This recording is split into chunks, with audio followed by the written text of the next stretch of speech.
one of our newer astronauts there. They both are part of the VIT team, the Vehicle Integration and Test Team Office. And we'll see the crew walk out. There's a doorway to the left of your screen where Joe and Jessica are facing, and we'll see the crew walk out of that doorway and come straight down towards where the camera is pointing any moment now. And here they come. There they are. Commander Shane Kimbrough, pilot Megan Mcarthur in the front. Megan blowing kisses. Toma and Aki ready for their ride to the space station. And inside the elevator there is a poster you can see in the background. It has the signatures of folks who have worked on this mission. So this is the first of 2 elevator rides that these guys will be partaking in today. The second, of course, being the elevator ride to almost the top of the structure next to the launch pad. And we will see the crew walk out in just a moment, but first we want to hear a performance of America the Beautiful by preeminent jazz and classical saxophonist, composer, band leader, and 3-time Grammy winner, Branford Marsalis. Crew walkout in progress on schedule.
So that was a beautiful performance we just heard from 3-time Grammy winner Branford Marsalis of America the Beautiful. And we can see some members of the closeout team heading out of the operations and checkout building. We expect the crew to walk out at T-minus 3 hours and 20 minutes. So about a minute from now, we will see the crew walk out those famed doors. And you can see above them, they're teeny tiny from where we're looking, but stickers from past mission patches. And Tracy, I'm sure you have a sticker up there. Yes, yes. From STS 118, one of my crewmates made sure that we were well represented. I love the traditions that we have in spaceflight, and I love that we are getting to continue that tradition with stickers for these NASA SpaceX missions. You can actually see, I believe it's on the right-hand side of the meatball located above the doors. I believe that's where the crews for Demo 2 and Crew 1 placed their stickers. We're going to have to widen the walkway here, I think, get a little bit. Yeah. And there we have another shot of more stickers. And these stickers denote the missions in which the Teslas were utilized for. So here, counting backwards from the right, the red one is obviously the Crew 2 mission patch, the blue dragon to the left of that being Crew 1, the white helmet from Demo 2, and then the triangular patch from Demo 1. So even though we didn't have any real astronauts, we had Ripley, our test subject, but we did do full mock-up. And here they come, the Crew 2 astronauts taking their first steps outside before their journey to space. Yay!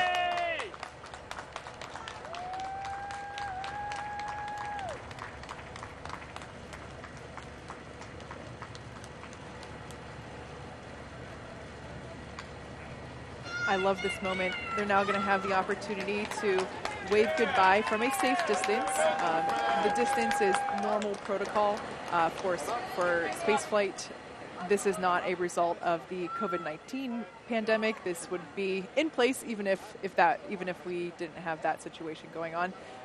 But I love this moment. It's a wonderful opportunity to see the astronauts get some final farewells from their friends and family members.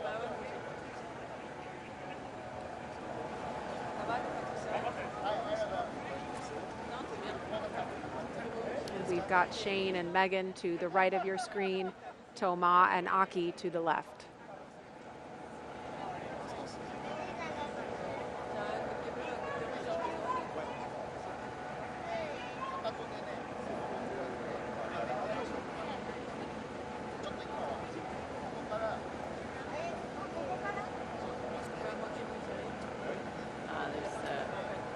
There's Shane's wife.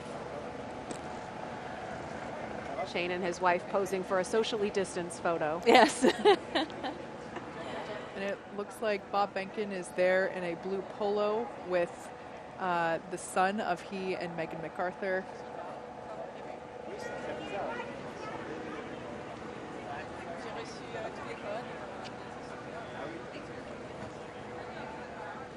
Yeah, there's a better shot of Bob, Megan, and their son. What an experience as their son to do this twice. Get to see dad and mom go to space. He's going to think this is normal to Yeah. wherever all kids experience. And you can see on the license plate of that Tesla, recycle. You can't see it from this shot, but the other two Teslas in this convoy have reduce and reuse. Oh, wow. So the first that's one is pretty cool. reduce, the second one is reuse, and this one is recycle. a nod there again to Earth Day, the originally planned date for launch.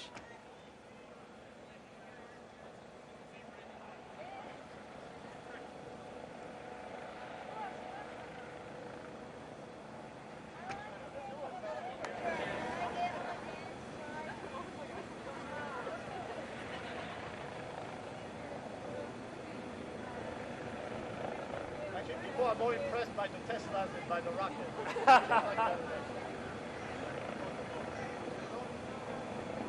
And we see those Tesla doors starting to close now. Like I mentioned before, the equipment is already in the Tesla. The astronauts are plugged into that small blue box, and they're getting that cool air flowing through their suits once again.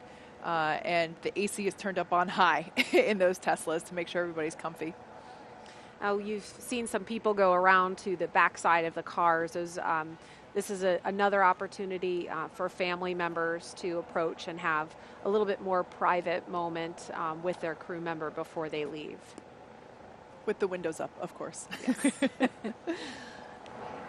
I can't tell you how meaningful this is for crew to have this opportunity to see their loved one this close to heading out to the pad. This is a nice change that we've made.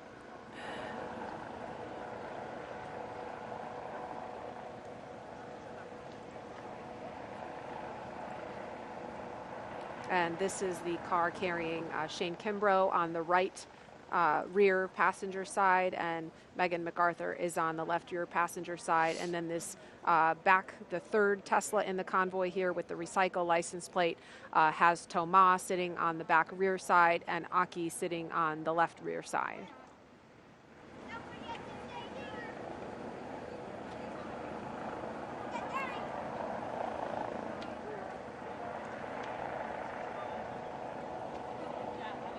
And as soon as the families come back around, we should see the convoy begin to pull away. Right on schedule.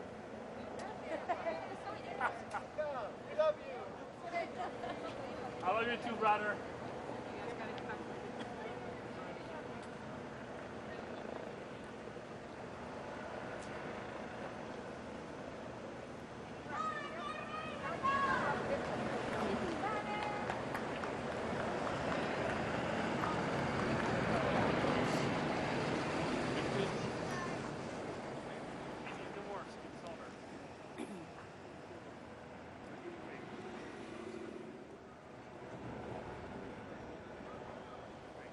ONC departure on schedule.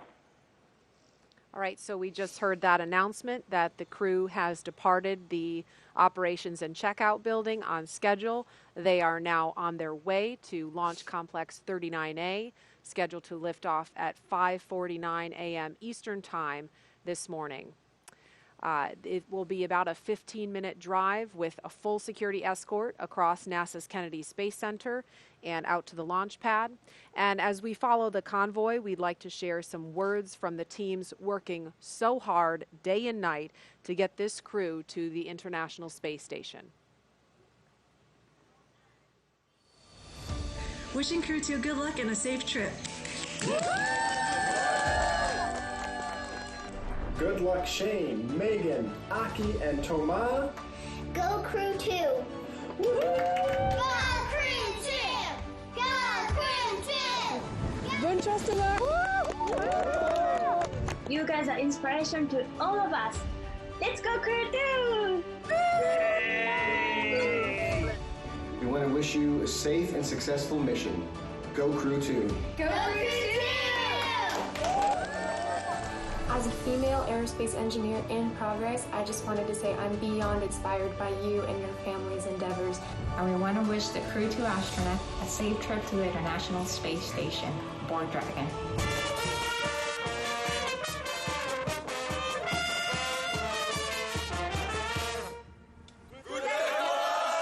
Hey Crew 2, looking forward to watching you guys launch today. The screens behind me should look familiar. I'm looking forward to getting to see you guys use it for real. So proud you'll be representing all Yellow Jackets on the NASA SpaceX Crew Dragon to the ISS. Good luck!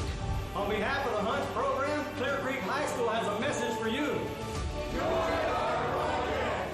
Have a safe and successful mission to space. Ganbatte kudasai! Yay! Yay! Last stop! Go Crew 2! Woo!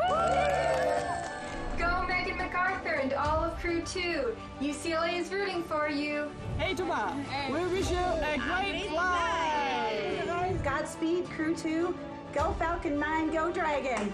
We want to wish you Godspeed.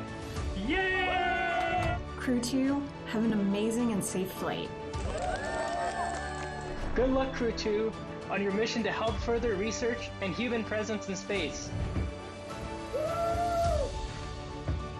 And we'd all like to wish the crew of SpaceX Crew 2 good luck on their journey to the International Space Station. I can't wait to support you guys when you get there. Enjoy space, enjoy your mission. Go ESA, go ISS, go Mission Alpha. We're going to be there with you as you're going through space, and we're going to be there with you as you're on the crew on ISS, and we're going to be there with you when you're coming home.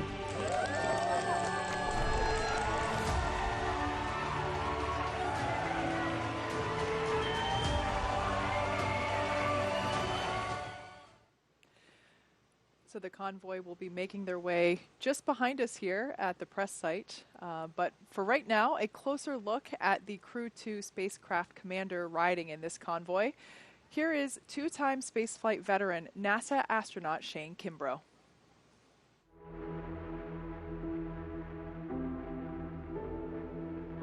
I love it. It doesn't matter what I'm flying, a helicopter, an airplane. It's just incredible.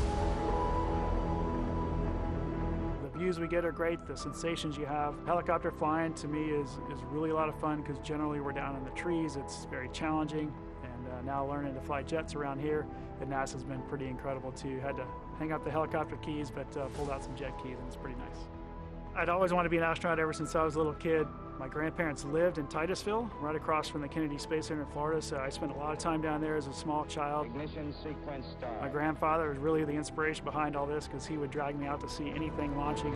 Launch commit. Liftoff. We have liftoff. Roger. 1 minute, 19 seconds. For whatever reason, it kind of stuck in my blood. The ironic thing is when I decided to go to West Point, I figured that my dream of being an astronaut was gone, so I kind of gave up on it because I didn't realize you could be in the Army and be an astronaut, but turns out you can. So back in 2008, I flew on STS-126. We were kind of a resupply mission. So they called our mission actually the Extreme Home Makeover Mission for the space station. We got a chance to bring up new bedrooms, a new bathroom, a new kitchen, a new gym, really outfit the station to be able to support more than 3 crew members. So that was pretty cool to be part of that. And then to go back a few years later in 2016 and 2017 when I flew on the Soyuz. That was an incredible time up there. The long duration piece was obviously a lot different than the shuttle couple-week mission. There's a different cadence, a different rhythm you have to get into, more of a marathon pace versus a sprint pace. Space shuttle for me was you're kind of rocking and rolling for the first couple minutes while the solid rocket boosters are on, and then it smooths out and it's pure acceleration. The landing coming back in is super smooth because you're landing on a runway. And Soyuz to me was kind of the opposite. It was a really smooth ride uphill, but coming back was really violent and pretty incredible that we made it through that. But they've been doing it for many, many years, and a proven product for sure. We do things differently down in Florida now than we did for shuttle, so it was just a whole different world. We kind of blended, I would say, the best things from shuttle during quarantine and launch day operations and the best things from Soyuz that we've learned over the years. And kind of now we have a hybrid of those really good things on launch day especially. I'm really excited about it. I love the Kennedy Space Center and all the teams down there that I've gotten to work with. I love it for our country, our nation, that we're launching out of the U.S. again. It's a great capability that we have, and just happy to be doing it again out of Florida. My name is Shane Kimbrough. I am the commander of NASA's SpaceX Crew 2 mission to the International Space Station.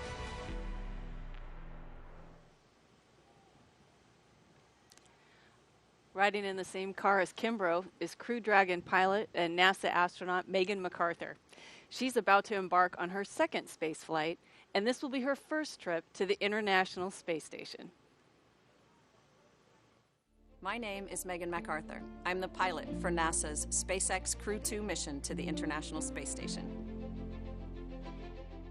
I first thought of becoming an astronaut when I was in high school. So my dad was a Navy pilot, and so I first thought, well, I'd love to be a pilot. We lived at Moffett Field Naval Air Station, which was connected with Ames Research Center. We'd hear the wind tunnels going, you know, at all hours of the day and night. And also it's where shuttle astronauts would come to do their landing and rollout training. And so I would see them, you know, come in their T-38 jets and get out in their spiffy blue flight suits and walk in to do their training. And I thought, well, that looks like fun. How do I get that job? And I knew that it was a long shot, right? But I also knew that I wanted to be a part of something like that, right? A part of this bigger thing of exploration. And then I kind of took this left turn into oceanography, but really it's all about exploration. We're not better equipped to survive underwater, you know, any better than we are in outer space. And so we need technology to help us explore those areas. So how do we do those things? You know, we can send rovers, we can send people, you know, we have to build the right kind of machines to support that. And so there's a lot of parallels. From graduate school in oceanography, I always had this idea in the back of my mind, and I went ahead and applied, and I got really lucky. Every launch experience is very unique to the individual. You know, we climbed aboard and there's that period of waiting, and you actually get a little bit uncomfortable. You know, your body starts to cramp up and you're ready to go. And then when the actual launch goes, it's indescribable. It's so much energy. You are moving so fast. One of my main focuses was capturing this free-flying vehicle, the Hubble Space Telescope. The really complicated spacewalks that were planned out, 5 spacewalks back to back to back. So it was just this tremendous rush of activity for really 11 days until we were ready to let the telescope go. 3, 2, 1, release. And back and away. Clear the antenna. We dream these amazing dreams, we have these huge goals, and we're going to be successful when we work on them together. When you think about the International Space Station and the size of that vehicle and the breadth of science that gets accomplished on that vehicle with all of the different countries that are participating, and then now we've added commercial partners where they have a vehicle that we are using to get us to our space laboratory. Have these big dreams where we look out to the horizon and this desire to explore the universe around us, and we're always going to be more successful when we work together to achieve these incredible dreams.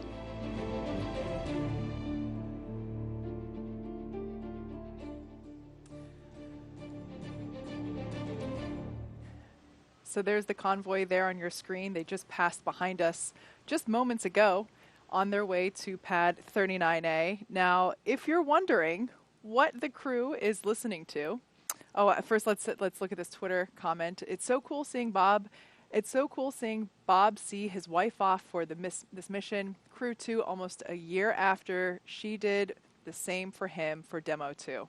I just love that. Like I said before, they are a power couple, and I can't get enough of it. Absolutely. And they've got a really cool playlist that we had a preview of, but you were starting to talk about that, Kate. Yeah, so the astronauts, of course, get to pick their playlist in their Tesla. So in the first car with Shane and Megan, I'm not sure which one they're listening to this instant, but they had selections like Learn to Fly by the Foo Fighters, a personal favorite of mine, Crazy Train, Ozzy Osbourne, Enter Sandman, Metallica. I was listening to that one on my way in today.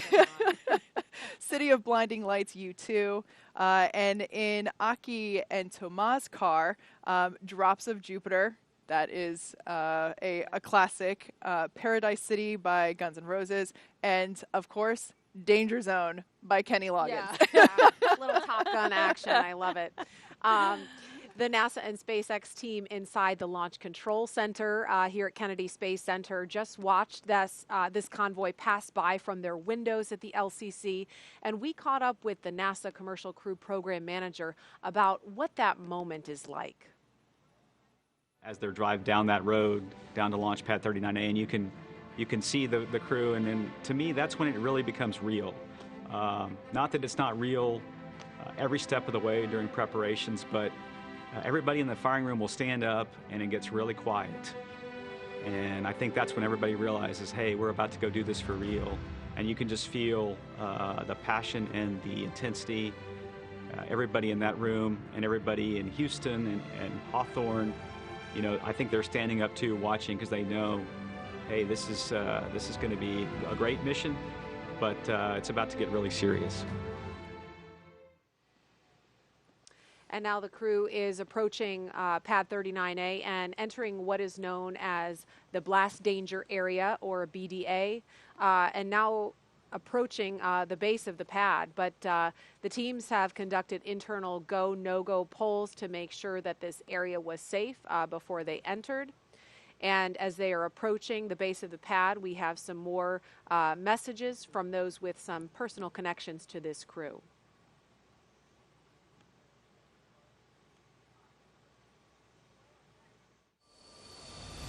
Godspeed, and we'll see you when you come home. Godspeed and have a great trip to the ISS. Yeah!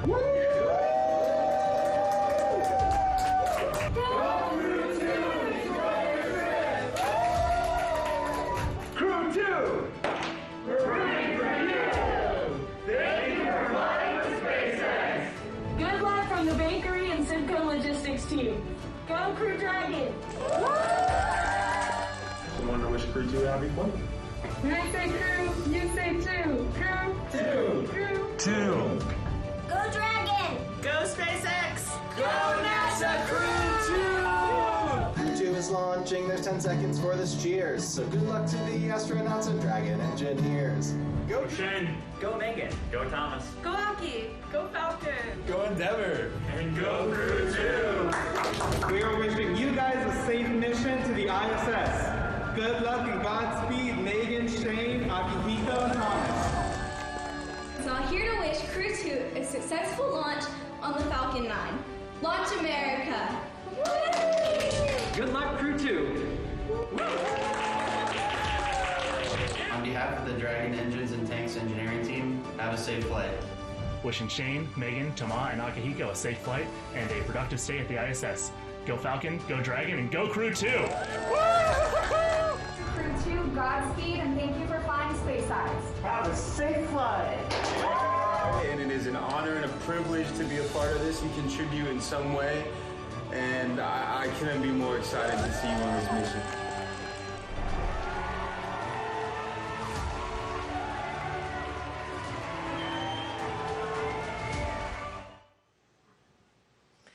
All right. right, that was some messages from the SPACEX team and others that have been working so hard to get this crew to this day.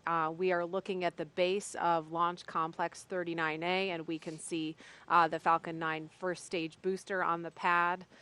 Kate, I know SPACEX has done some extensive upgrades since you began leasing this, and we can't see the crew on screen here. They take a bio break once they get to the pad, so it'll be a couple of minutes before they ascend the fixed service structure to the right of your screen. That's that big black tower. And we also should be hearing an announcement from the Corps, specifically Chad Healy, that the crew has arrived at the pad, so that could be coming any minute. Yeah, like you said, we have made a number of upgrades. In case if you aren't familiar with the history of this launch pad, it was originally built in the 1960s to support the Saturn V rocket for the Apollo program. And of course, this is where we went to the moon from. This is the launch pad where Apollo 11 took off from. After that program, it was upgraded to support shuttle, and then after that, SPACEX took over the lease for it in 2014, and we actually had our first flight from here in February of 2017, which was a cargo resupply mission to the International Space Station. So we've been busy. It looks a little different. We did make some upgrades to aesthetics, but a lot of it was safety-driven. I believe, the shuttle structures were iconic. It was, of course, heartbreaking for everyone to see the rotating service structure come down, but we did have to remove it for safety purposes, but also it was just unnecessary for what we would be doing to advance the next generation of human spaceflight. So I will say that the tower there does have the bones of that original fixed service structure. And so there are many things that are still original in there, like the telephone, which we will see later on. I think we'll save that for later, but also it's the same elevator that the shuttle astronauts rode up in as well. Yeah, so Tracy's got her hand on her heart here. It looks different, but there we have a shot of those elevators there. Yeah, elevators that don't have floor numbers, but rather foot numbers on them. Yeah. The Crew 2 astronauts will be hitting the button for the 255-foot level of this structure. But yeah, these are the original elevators, obviously maintained for safety, but they're so while it may look different, a lot of that history is still there.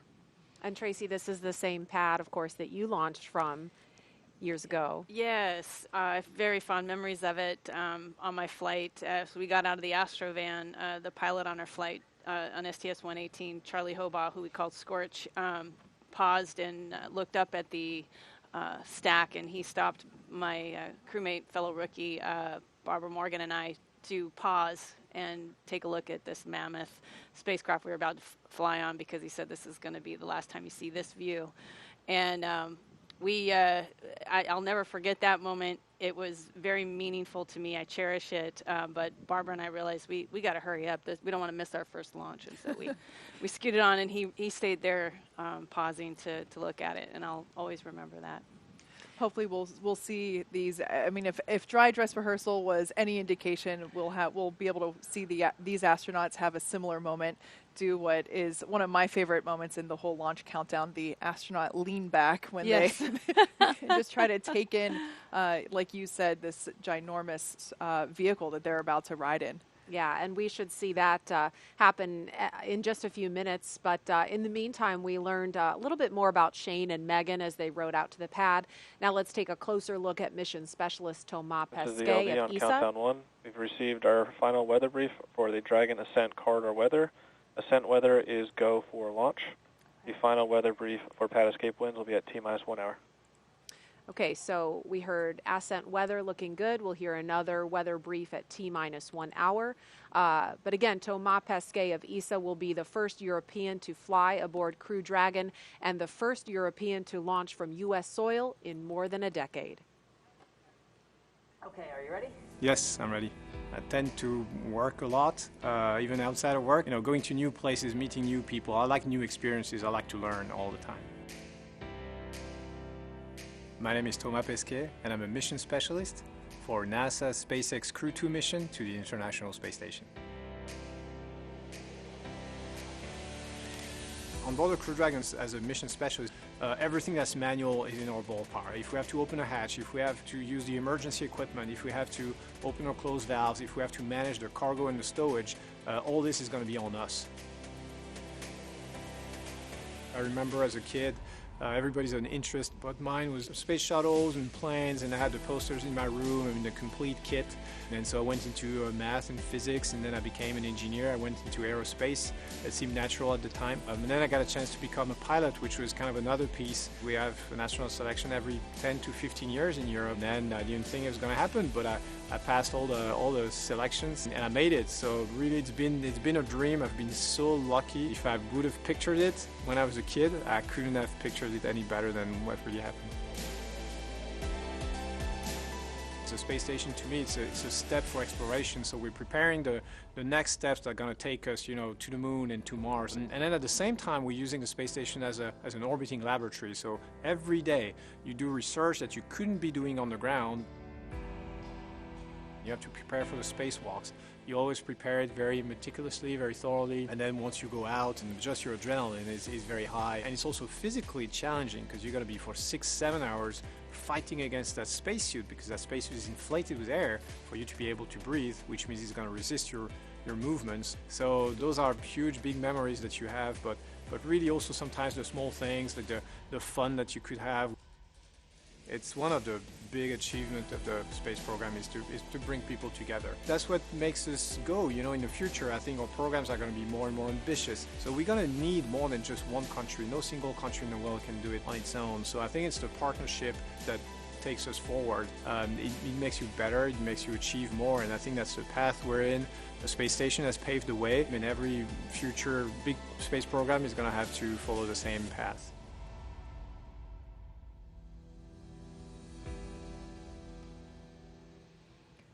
So there we can see Shane and Megan have made their way up the tower. They're now climbing the stairs to the level where the crew arm is located. Before Aki and Thomas make their way to the elevator at the ground level of Pad 39A, let's get a look at mission specialist and Jaxa astronaut Aki Hoshide. Once at the space station, he will be part of the first ever direct handover from one Japanese astronaut to another.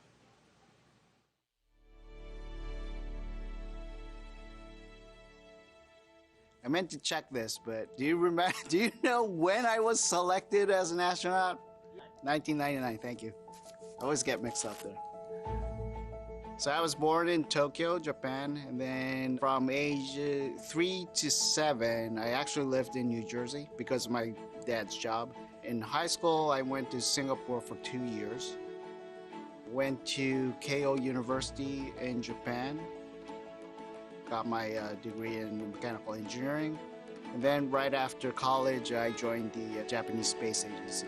I have dreamt of becoming an astronaut since my childhood and tried a couple of times in astronaut selection.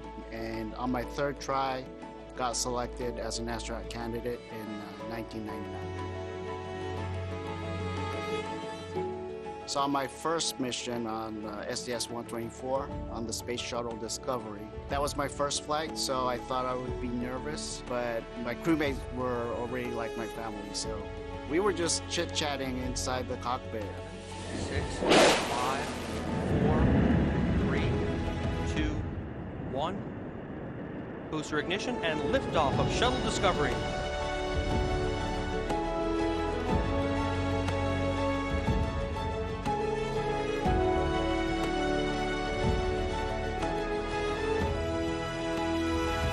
Aki Hoshide heading for a half year on the International Space Station. My second flight was a long duration flight. We launched on a Soyuz capsule, docked to the space station, and did a lot of science and spacewalks. Flying on 3 different vehicles, that's going to be amazing. The new spacecraft, Crew Dragon, it's a new technology, new layout, new operation, and I can't wait to actually experience it. So I guess the difference would be it's a brand new vehicle, a lot less switches. It's like a smartphone, I would say, which felt uncomfortable initially, because as an astronaut, you're like, where are the switches? Which button do I have to push? So initially I felt a little, I would say a little awkward. Then after training, you get adjusted and you understand, hey, this is how the system works, and how can I, as a crew member, help out the mission. It's a privilege, actually, to work together with these people, and look forward to actually doing the mission and spending more time working together. I'm Aki Hoshide, Jaxa astronaut and mission specialist for NASA SpaceX Crew 2 mission. All right, that was a look at Aki Hoshide, and we can see the astronauts inside the crew access arm. That walkway. Here are Commander Shane Kimbrough and pilot Megan Macarthur. Making their way up behind them are ESA astronaut Thomas Pesquet and Jaxa astronaut Aki Hoshide. And we'll be seeing them make their way up. There they are, coming up the steps. And they'll be stopping to use the phone. Shane and Megan already had the opportunity to do that. That phone is up where you see the person in the black suit. That looks like Jessica Meir, number 38, part of the closeout team at the pad. And this is a shot inside the white room. Astronaut Shane Kimbrough to the left of your screen, and to the right you can see the side hatch of the Crew Dragon Endeavour is open in preparation for the next milestone, which will be crew ingress in just a few minutes. If you're just joining us, you're watching live coverage of NASA's SpaceX mission known as Crew 2. Good morning and welcome to Kennedy Space Center in Florida. I'm Marie Lewis with NASA Communications. And I'm Kate Tice, Senior Certification Engineer at SpaceX. Joining us today is NASA astronaut Tracy Caldwell Dyson. Welcome, Tracy. We're so happy that you're able to join us this morning. Thank you, Kate. Thank you, Marie. It's great to be here. So as you can see, the crew has already arrived at Pad 39A, where Falcon 9 will lift off at 5:49 a.m. Eastern Time. We can see that Megan and Shane are in the white room here, undergoing final checkouts and just comfort checks with the suit and closeout team. One thing that we'll see them do momentarily is the closeout lead there on the right-hand side with the tablet will provide them with a black Sharpie, and they're going to actually add their signature to the wall to their right of this white room. We named it the white room to keep, again, in space tradition from previous human spaceflight programs, but something different this time. We're actually having all the astronauts that fly on Crew Dragon sign their names. And there's a shot inside the crew tower, it looks like, where Aki and Thomas are now using the telephone for a final goodbye. Now, Tracy, do you want to talk a little bit about the significance of that particular telephone?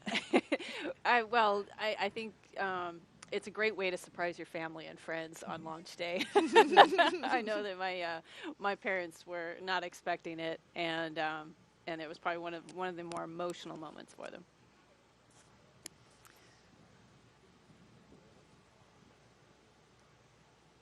And in a moment, we will see Commander Shane Kimbrough. Here he is climbing inside Crew Dragon Endeavour. We call this process ingress.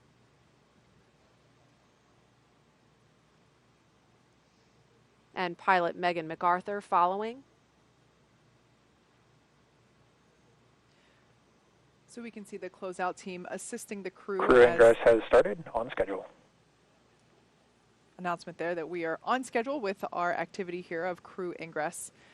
Like I was saying, you can see the closeout team assisting the crew as they enter the capsule to assure that they don't ding their helmet or any part of their suit on the hatch as they're entering. There's also some protective coverings around the hatch itself, but just to make sure that there's a clear path to entry, we now see suit technicians assisting the crew getting settled, and will help the crew members get buckled in.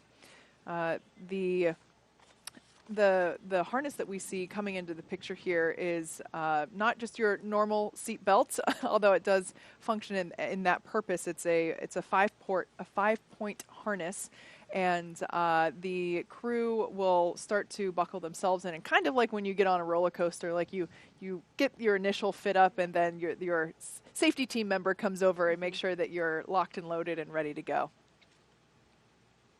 This is a great shot because we can actually see the touch screen, the LCD display screens above the crew. They might look in an awkward position right now. That's just because the seats are actually in a rotated downward for crew ingress. After everyone is all buckled in and the communications and leak checks have been performed, the seats will rotate back so that the crew has easier access to those display screens. But in addition to those display screens, they also have a tablet either on their side. You might see some of the crew members have it Velcroed on one of their legs, and they're also able to follow along with what's going on in the action using those tablets.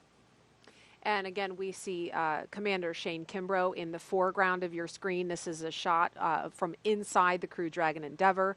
Pilot Megan Macarthur sitting to his right. And momentarily, we will see ESA astronaut Thomas Pesquet, who's on the phone right now, and Jaxa astronaut Aki Hoshide in the background, ingressing Dragon. And so we're going to go over to Hawthorne, California for our NASA and SpaceX friends there to take us through the rest of this action. Gary, Jesse? Hey, Marie, great to be with you here from SpaceX headquarters in Hawthorne, California. We're following along on all the action going on over at the Cape from here in California. The SpaceX flight control team monitoring the progress as the crew is ingress. Again, right now we're watching crew ingressing the Dragon capsule, which is just a spaceflight term for climbing aboard. You'll hear a lot of these space terms in the coming hours and days. Ingress is just what we use when crew members are getting into a spacecraft or an airlock, while egress means the opposite. They're exiting. Before climbing into the capsule today, the crew completed a foreign object debris check, or FOD check. That means they themselves have to be inspected for any substance or debris that isn't supposed to be on them or their suits, which could potentially cause damage to Dragon. In fact, we also heard an informal comm check. We heard the voices of Shane Kimbrough and Megan Macarthur in the seats right now. They'll do a more formal poll as we get later into the ingress procedures. And we got some really cool views of the second two astronauts walking through the crew arm, making their way to the Dragon capsule. And to help protect against debris, the crew has covers on their boots as well as on their umbilical port on their suits that need to be removed before they can ingress. And once the FOD check was complete for the first two astronauts, Commander Shane Kimbrough ingressed first, followed by Megan. And then next up, we will have Aki and Thomas, who just made it to the white room that you can see on your left-hand screen. And Megan and Commander Shane Kimbrough are now strapped in. They're getting all hooked up to their umbilicals, and the umbilicals allow the crew to have their comms through their suit, air to help keep them cool, as well as delivers nitrox for suit pressurization. And as we mentioned earlier in the broadcast, the suit's primary function is to protect the crew in the event of a cabin depressurization. Now, there are 4 seats configured right now inside Dragon. They're numbered 1 to 4 from right to left. When you're looking at the seats, you can see Shane Kimbrough now positioned in seat 2, or the commander seat. Megan Macarthur beside him now in seat 3, which for Crew Dragon is the pilot seat. Aki Hoshide will take the seat number 1, which is on the far right of your screen, and it's the left seat. Thomas Pesquet will be in seat 4, the left of your screen. That's called the right seat. Now, it's worth noting that Megan is sitting in the same seat in the same capsule that her husband Bob Behnken sat in during the Demo 2 test flight to the space station last year. Directly in front of the crew members, you can see sort of to the top of the panel that's on the right there, there are 3 displays that they'll use throughout the flight, getting insight into Dragon's systems, seeing any alerts or issues with the vehicle, and if required, taking control and manually flying Dragon. Coming up, the crew will do a comm check, and Megan and Shane Kimbrough actually did an unofficial or informal comm check, but there will be a formal comm check once all 4 astronauts are in their seats. And that is to make sure that they can hear mission control, mission control in Hawthorne, and then their seats will be rotated into position for launch once those comm checks are complete. So what you're seeing right now is, I believe that is Aki ingressing the vehicle.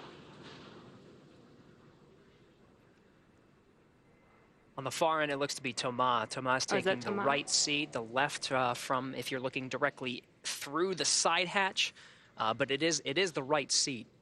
He and Aki both have the same role as mission specialists. They're just far enough away where they don't necessarily have access to that display panel that Kimbrough and Macarthur will use as soon as the seats rotate. Mission Specialist 2 from the Capsule, come check. Hey, bienvenue au Dragon, Thomas. Got you loud and clear. How me? I got you loud and clear, Chad. Thanks a lot. Good to be here. I love how fast that happens, Jesse, as soon as they get into the seat. They do have those umbilicals that they were carrying that was providing air, some conditioned air to their suits, and was able to pressurize it when they were in the ONC building. Those suits will provide pressure to the suits when that comes later in the countdown. First is the comm check. So yeah, Thomas plugged that in, and that's that informal comm check. They're going to do a formal poll with all the launch support teams as well as the mission control teams here in Hawthorne, California. Aki Hoshide entering through the side hatch now. Yeah, definitely very exciting, Gary. This is one of my favorite parts, is watching them ingress onto the vehicle. It's really getting real. You know, we have been watching them since the suit-up room, but now they are officially on the vehicle, getting strapped in, getting ready for this. SpaceX MS-1, checking in. Aki, Toragoni, Yokoso. Welcome to Dragon. Good to be here. Very cool. We just heard Aki's informal comm check. Again, once they are all strapped in, all their umbilicals are hooked up, their harnesses on, then they will do an official comm check. And followed by that official comm check will be the seat rotation. And you can kind of see on your right-hand screen, the seats are rotated upright right now, but when they're getting ready for launch, they will rotate upwards, looking at your screen, so that they can access those display panels that are right above them. That's right. Accessing those display panels will be key. In fact, some of the previous missions that we've watched, Demo 2 as well as Crew 1, it was seconds before. I think the seat rotation was still actually rotating when the commander and pilot pulled up their fingers and started pressing. They have a lot of procedures that they got to get through, make sure that they're. Yes, you can see already Shane Kimbrough already accessing the panel.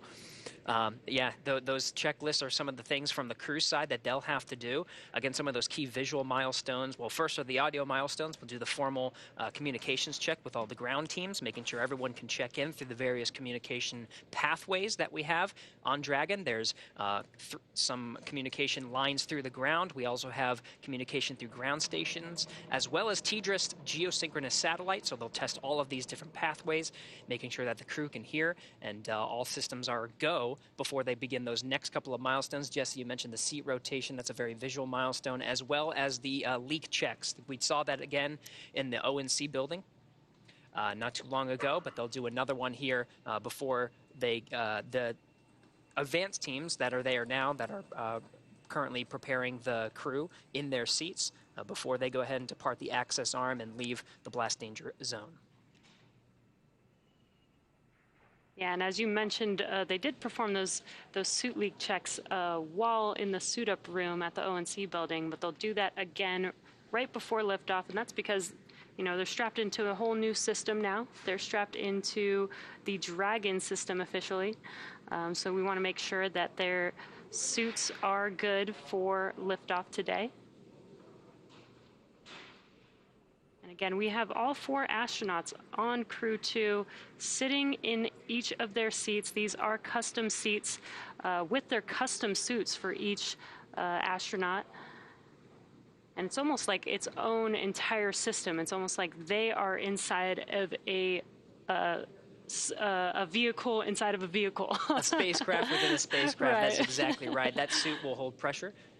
just in case there is any breach and that causes atmospheric pressure to decrease. They do have that redundancy with the suit itself, providing pressure and holding throughout some of the more dynamic phases of flight. That includes ascent. This is very important until they reach an orbital insertion.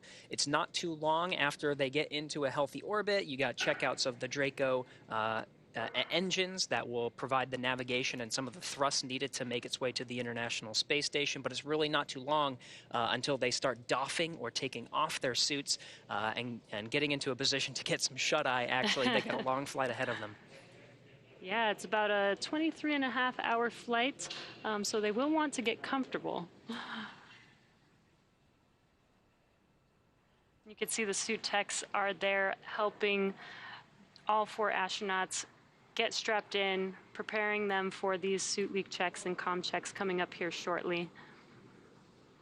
And you may have seen some of them holding a tablet. That is so that they have access to those procedures. Each procedure has very specific and intentional steps that they need to follow. And the astronauts also have a tablet themselves that they can follow along those procedures.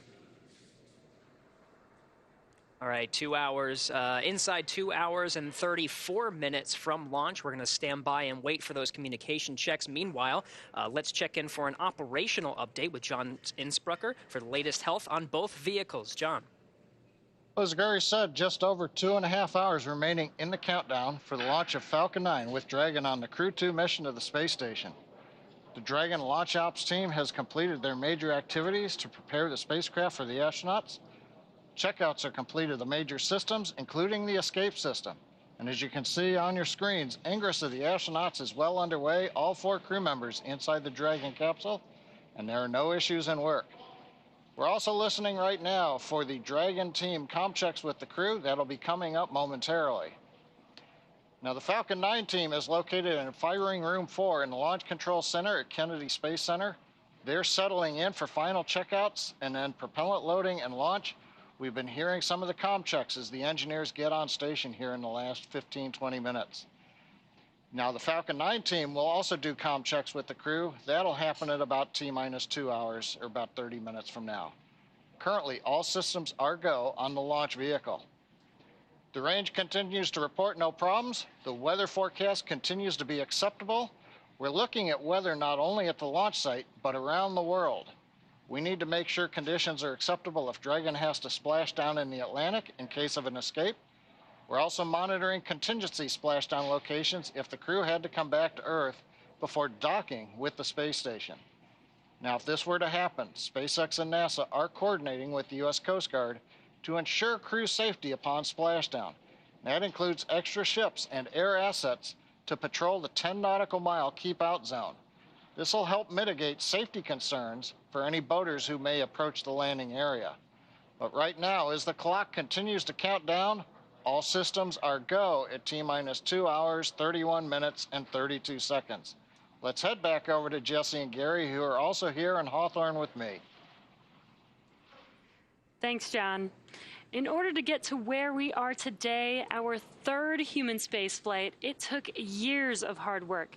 The development of Crew Dragon really started with Cargo Dragon because Dragon was designed from the beginning for flying humans to space, so much so that even the first Cargo Dragon had a window. Our teams implemented a number of design upgrades to make sure both Dragon and Falcon 9 are suitable for flying people, and then put both vehicles through thousands of tests to prove their safety. At SpaceX, we believe in a process of continued iteration that allows us to continuously improve the designs of all of our hardware. Now, with that said, Dragon underwent a few improvements since it last flew people. That's right. Components have been added to the Dragon propulsion system that increases pad abort performance by over 10%, which increases launch availability by more than doubling the onshore wind limits. A fly-around capability was also added, which will allow Dragon to circumnavigate around the International Space Station post-undocking in order to take pictures and document the condition of the station. As you might recall, this was a maneuver the shuttle used to perform, but since its retirement, there hasn't been any spacecraft that has been able to provide detailed imagery around the space station. You could equate this to being able to walk around your house and check on it to make sure nothing is in need of repair. We've also added and improved some interior cargo stowage locations to make it easier for the crew to access items that they will need during free flight. And lastly, the paint on the mud flaps and Super Draco cartridges were changed from silver to white. While this may seem like an aesthetic change, it actually results in a lower equilibrium temperature on orbit for a given solar input. This has the advantage of increasing return availability by improving structural margins during splashdown. So a lot of preparation has come into ensuring the safety of these missions, and we're really excited to see Crew 2 lift off from the Kennedy Space Center later today. Still standing by for those communication checks. You can see some of the suit technicians getting them situated.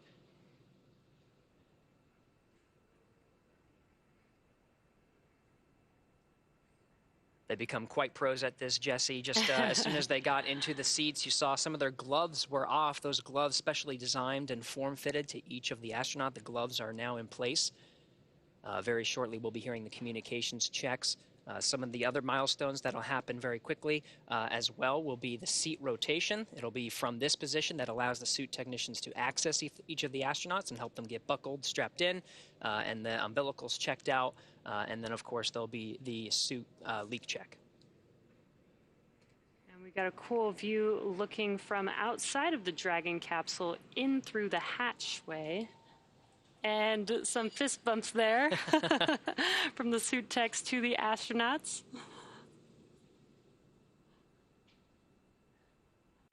It's an exciting day for everyone, really. The anticipation, I can't even imagine. You want to, just seeing the pilots and the commanders from previous missions accessing the panel, wanting to get through their checklists. You know they're really soaking in this moment, but at the same time, they are thinking about those next steps. What do I have to do to prepare to make sure we're ready to launch on time today? Exactly. They must be so excited, but this is their job at the moment, right? They're actually... SpaceX Endeavour, we're in section 1.3, ready for comm checks. SpaceX copies. Stand by for umbilical comm check.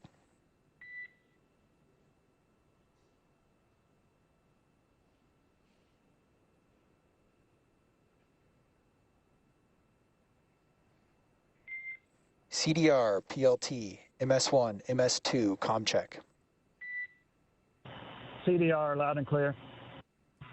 PLT, loud and clear. MS1, loud and clear. And MS2, loud and clear. And core, loud and clear. Umbilical comm checks complete. Stand by for ground station comm check.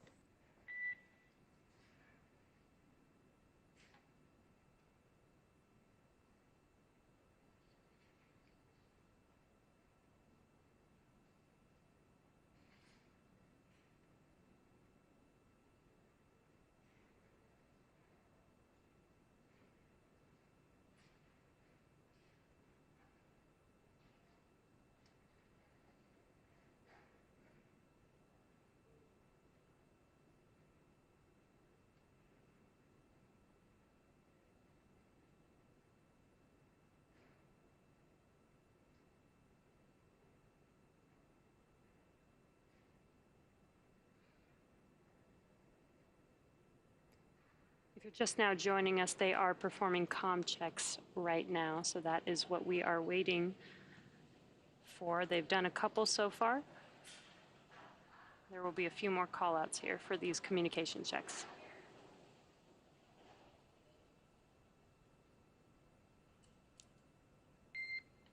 Dragon SpaceX comm check. Endeavour has you loud and clear. And core, loud and clear. Ground station comm check complete. Stand by for Teeter's comm check.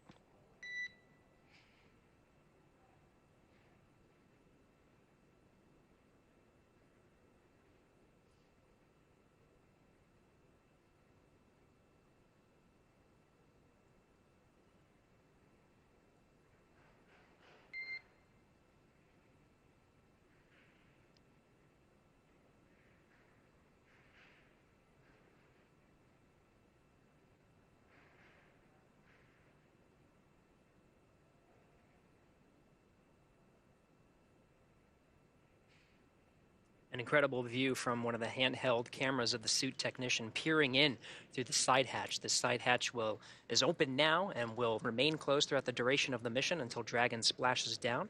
We're standing by for some of the further communication Dragon checks. SpaceX, comm check. Endeavour has you loud and clear.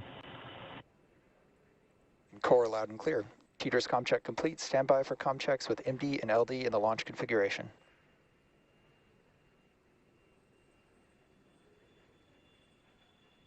Dragon, MD on countdown 1, comm check. MD, have you loud and clear on countdown 1. MD loud and clear, stand by for comm check over Dragon to ground. Dragon, MD on Dragon to ground, comm check. MD, loud and clear, Dragon to ground. MD loud and clear, stand by for comm checks with LD. Dragon, LD on countdown 1, comm check. LD, loud and clear, countdown 1. LD, loud and clear, stand by for a comm check over Dragon to ground. Dragon, LD on Dragon to ground, comm check. LD, loud and clear, Dragon to ground. LD, loud and clear.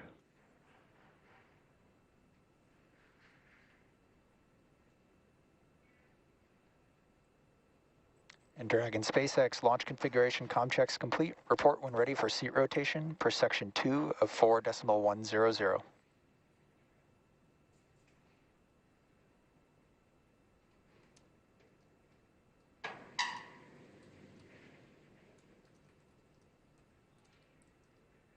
All right, and you heard that call. The communications checks are complete from all the various SpaceX Endeavour, we are ready for seat rotation. Copy. Will report when initiating. Excellent. The communications checks are complete. The next step will be the visual milestone of seat rotation. So again, those communication checks were through some of the various paths of communication to Dragon, including through some of the ground lines as well as ground stations.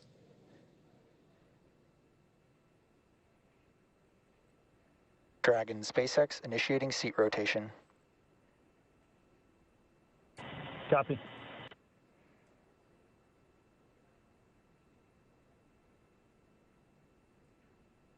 And you can see on your screen that seat rotation has now begun. They are rotating from upright to the recline launch position. And this will give Shane Kimbrough and Megan Mcarthur access to those display panels right above them. And it's very slow and steady, but this is a pretty cool view that we have here on our screen. An amazing view, really. You can see how much cargo space we have under those seats as well.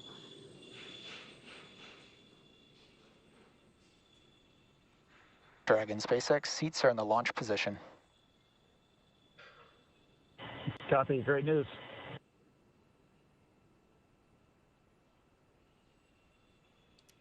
And that seat rotation is now complete. You can already see them getting their hands on that touch screen. Dragon SpaceX, you are go for section 3, suit leak check preparation. Copy. Go for section 3.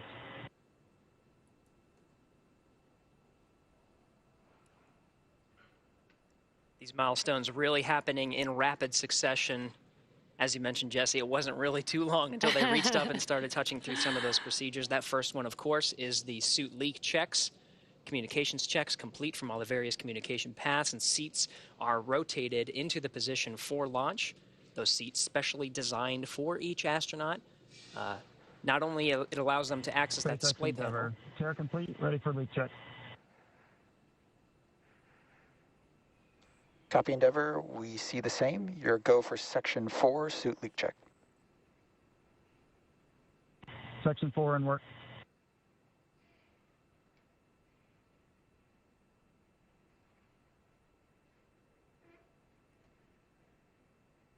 And they've now begun those suit leak checks.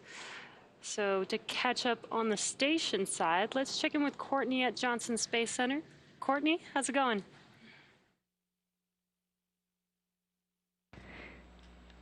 Thanks, Jesse. As we said earlier, the team here in Mission Control Houston is actively controlling and monitoring the space station as they await Dragon's arrival. The Expedition 65 crew is in the early part of their day after waking up at 1 a.m. Central Time. The crew on board have completed a number of tasks to prepare the station for Crew 2's arrival. NASA's Victor Glover received some additional onboard training for monitoring Dragon during its final approach, which he'll do from the station's cupola. In addition, he will set up computers and control panels needed for approach monitoring and hatch operations and pre-position emergency equipment. He will also work with Soichi Noguchi to get the extra station crew quarters ready for the new residents. Back here in Houston, our rotating flight directors and their teams will be in constant communication with the SpaceX mission director for the duration of the flight uphill. Once we get integrated operations, the NASA flight director will be conducting a series of go, no-go polls at the predetermined checkpoints for Dragon's approach. For now, we'll continue to follow along from here in Mission Control Houston, so I'll send it back to the team at Kennedy. Over to you, Marie. All right, thank you, Courtney. If you're just joining us, it is T-minus 2 hours, 18 minutes and counting until the first astronaut launch of the year from U.S. soil and the third crew launch for SpaceX in NASA's Commercial Crew Program. Commander Kimbrough, pilot Megan Mcarthur, and mission specialists Thomas Pesquet and Aki Hoshide are strapped into their seats, rotated back, and safely inside Crew Dragon Endeavour. The next milestones coming up are, actually we just completed seat rotation, and we're going to have hatch closing coming up shortly. This will be the first reuse of Crew Dragon. This is the same capsule that flew Bob Behnken and Doug Hurley in SpaceX test flight to the space station last year. The crew today is also flying on the same Falcon 9 rocket booster that lifted the Crew 1 astronauts into orbit last fall. And we are also ready to see the first European astronaut fly in Crew Dragon. Of course, that's Thomas Pesquet. And NASA's Jasmine Hopkins is at a nearby viewing location with a special guest from the European Space Agency. Jasmine? Thanks, Marie. Crew 2 will be the first commercial crew mission to include 2 astronauts from our international partners. And here to talk to us more about it is Frank DeVena, ESA's manager for the International Space Station Copy. program. We see the same. Good leak checks. Closeout team will perform. Good morning, good afternoon in Europe. Thank you so much for being here today with us, Frank. We got some call-outs happening over the waves right now, but we're going to continue with your interview. So you understand the space station as both an astronaut and as a manager. You flew there twice. Can you tell us what today's mission means to ESA? Well, today is a very important mission, of course, for ESA. It's the first time that we fly an ESA astronaut on a U.S. commercial crew vehicle, the Dragon, the Crew 2. And it's also the start because we fly Thomas Pesquet today on the Alpha mission, but in fall we will fly Matthias Maurer, and next year we will be back here to fly Samantha Cristoforetti. So it's really a great time for ESA to be on these missions. We have 4 USOS crew members now permanently on the International Space Station, which means that we have a big increase in the number of hours of crew time utilization that we can do. So we have a whole science package from ESA, but also from our partner agency, CNES, that will be executed during this Alpha mission on board. So it's a great time to be here, and we are very excited. Right, that is fantastic, and we are very excited. It's also an exciting time for ESA because you are going through astronaut selections as well. Can you talk to us about how ESA is planning to expand the number of European astronauts on the space station? Yes, we are indeed starting a new astronaut selection this year. The campaign is running. We are asking all people from around Europe to participate and to put in their candidacy till the end of May. And then the selection process will take about a year, and then by the end of next year we hope to select a new class of astronauts that then will fly towards the International Space Station as of 25, 26, something like that. And so we are also working with our international partners, of course, like NASA, to extend the space station till 2030, because from an ESA point of view, it's very important that we continue the research and the technology development that we can do on the space station. Of course, science for the benefit of humankind here on Earth, but also to prepare for the future of exploration. As you know, ESA is also a participant in the Gateway. Some of the astronauts will fly to the Gateway as well, so we need to expand our reach of humankind in the rest of the universe. Right, that's fantastic. We know there's a lot of great science that's going to be going on board the space station, especially from Thomas Pesquet. You've spoken about the European robotic arm previously. Can you tell us more about that and how he's going to be involved? Yes, also the 15th of July, we will see the launch of the MLM from Baikonur, from our Russian colleagues Roscosmos. And on this multi-lab purpose module, there will be the European robotic arm. A robotic arm that has been prepared long time ago, has been long time in storage, be waiting for its launch. And now finally we will be able to commission the European robotic arm during the flight of Thomas Pesquet, the first part of the commissioning. The second part will happen during the flight of Matthias Maurer, and then hopefully we can start using this arm also to enhance the capabilities of the space station on the Russian segment, to place, for example, experiments on the outside of the Russian segment, or to relocate some modules. So we are very excited as well to also work with our Russian colleagues of Roscosmos and Energia to get finally this European robotic arm launched to the space station. Right. No, that's very exciting. We're glad to see some of those specifics of what he's going to be working on board. Can you tell us about the importance of our commercial and international partnerships with ESA? Well, it's very important that we have this partnership going, of course, in the International Space Station. At one day, the ISS will come to an end, but for sure the partnership will continue. And that is already clear in the Gateway program now, and we hope to extend that further to the lunar surface with the astronaut, with the Artemis program, and also have European astronauts one day walking on the surface of the moon. So the partnership for us is extremely important to be able to execute our exploration program. But also the commercial partnership is very important because ESA wants to continue to fly astronauts to low Earth orbit even after the ISS. We want to be able to do research in low Earth orbit after the ISS, do technology development that we will need for further exploration after the ISS. But most probably it will not be the same configuration anymore as we have today. It will be in a partnership with the commercial sector. It's what we call the LEO economy. And so one of the tasks that we have as well at ESA is to help build this LEO economy so that we can also have a good and thriving future of astronautics, flying astronauts, research and science in low Earth orbit after the ISS. We have a lot to look forward to then from ESA. Frank DeVena, thank you so much for being here with us today. Now we're going to take it back to the KSC host desk. All right, thanks, Jasmine. Teams are running about 16 minutes ahead of schedule, and hatch close will be happening momentarily. So we're going to go over to John Insprucker in Hawthorne. John? Thanks, Marie. We are coming up on T-minus 2 hours, 12 minutes and counting. Right now, the Falcon 9 team is on console in firing room 4. They are preparing for their communication checks with the crew. That's due at about T-minus 1 hour, 55 minutes. The SpaceX engineers right now, they're continuing to pressurize the launch vehicle gas storage bottles. These are composite overwrapped pressure vessels. They contain gases used to fill the tanks with hot helium as the propellant is drained out of the first and second stages. We're also storing helium and nitrogen gases on the vehicle. We use those to spin the Merlin engine turbopumps when we start an engine in space. For example, when we light the second stage engine after it separates from the first stage. We're also using gas for attitude control systems. Both the first and second stages of the Falcon 9 have an ACS system. And finally, the landing systems use the gas to help with the grid fins and then deploying the legs right before touchdown on the drone ship. Now, currently for Falcon 9, the countdown is proceeding nominally at this point. On board the Dragon spacecraft Endeavour, we heard the comm checks just a little while ago between Dragon team and crew.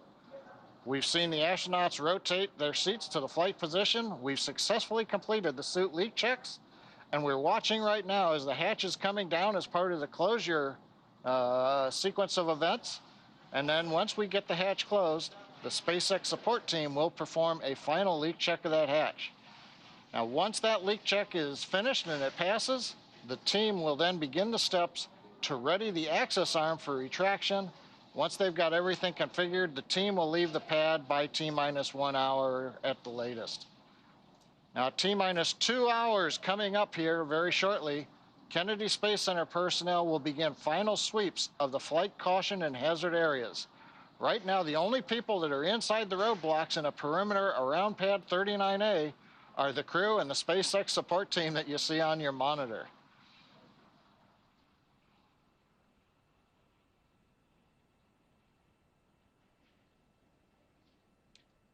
And right now, as we get ready to bring the hatch down, we're going to go back to the team at Kennedy Space Center. Thanks for that update, John. As you can see, we are preparing for the closure of the side hatch. The closeout team there in the black SpaceX flight suits that you see have performed a final FOD check, and they've gotten the final okay from the crew inside the capsule to confirm that they are indeed ready to go to space today. As you can see, the side hatch has just been closed. This is a little bit more complicated than it may seem. So it's this initial closure, and then there will be actual mechanical closure using a torque wrench, which we should see here momentarily. Might be, yeah, we can see that happening now. And then afterward, we will inflate the seal that's around the side hatch in order to do that leak check. We'll inflate the seal, apply a pressure basically, and make sure that the hatch is able to hold that designated pressure for a couple of minutes. And once that's done, we'll put the side closure there on the open part of the hatch that still remains. And like John said, at that point, the crew will then begin to prepare the crew access arm for retraction. And I can't emphasize this enough. We've seen this time and time again with SpaceX. The written timeline, has very specific times laid out, but oftentimes we see that they're ahead of schedule, and that's certainly the case here. Side hatch is closed and starting leak checks on schedule. Okay, so we heard the announcement that the side hatch is Copy. closed. Thanks for the words, Chad. And leak checks are beginning momentarily on the side hatch. Now, when I say that they're ahead of schedule, that does not mean the launch time is changing. Launch is instantaneous. That cannot change. That's holding for 5:49 and 2 seconds this morning, Eastern Daylight Time. But when the teams work ahead, as they are in this case, if everything goes well with the side hatch leak checks, all that does is give them more time, more margin to troubleshoot if an issue does pop up after this point. So they may be running ahead of the timeline, but regardless, we're still going to see launch, if everything goes well, at 5:49 and 2 seconds this morning. And what we're seeing now is the closeout team basically installing the fixture that will allow us to begin to inflate that seal that is around the side hatch, which, like I said, pressurizing and then for a couple of minutes to ensure that the side hatch is able to maintain that designated pressure. As you can see, everyone's following along with procedures on their tablets. Everyone has a specific job. That's what the numbers are for, located on the back of the space suit, or excuse me, of the flight suits. Everyone has a specific role, and all of this has been practiced multiple times, which is why it looks like the well-oiled machine that we see here. Stacy, at this point in time, the door is closed. You know stuff is happening on the outside. Where is your heart? Where is your head at this point in the launch countdown? Because you're not quite there yet, but like you said earlier, your suit's on, so like the on button has been pushed. Exactly. Exactly. And right now, I imagine I've not been in the Dragon capsule, but I'm pretty sure the crew can hear what the closeout crew is doing right now. So they're probably listening to the mechanisms and their spacecraft breathing. But at this point, now that the hatch is closed, it's like a new phase. It's just the four of you, and from this point forward, that it's just the four of you. So your focus kind of comes in a little bit before you're coordinating with the second team, but now it's just the four of you, and then the voices that you hear. So it's kind of it's a transition. We got word that the crew aboard the International Space Station is also watching all of this unfold live. Of course, they were sitting in these seats at the pad in their Crew Dragon Resilience that's currently docked to the International Space Station. So that crew is watching the crew on the pad today and getting ready to welcome them aboard if all goes as planned early tomorrow morning.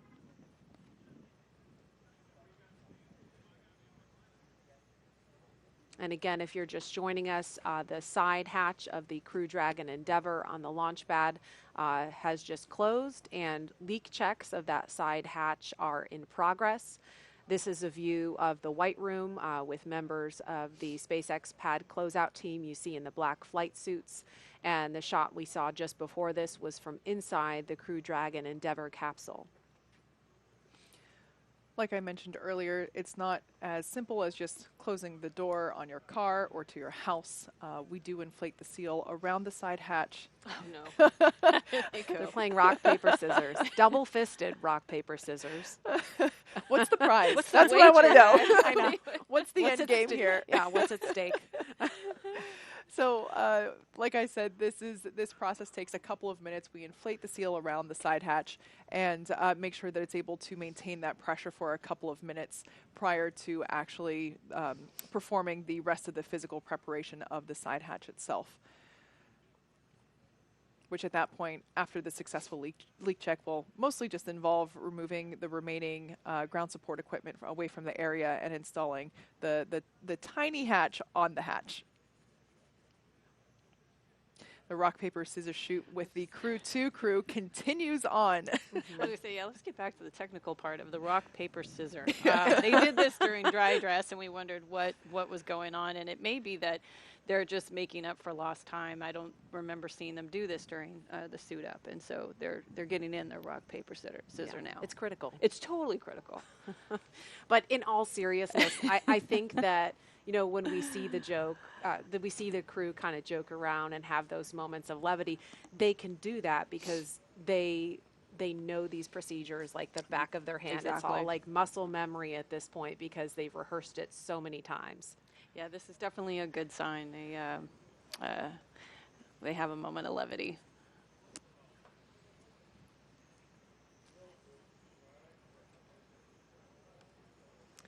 So it's T-minus 2 hours, 2 minutes, and counting.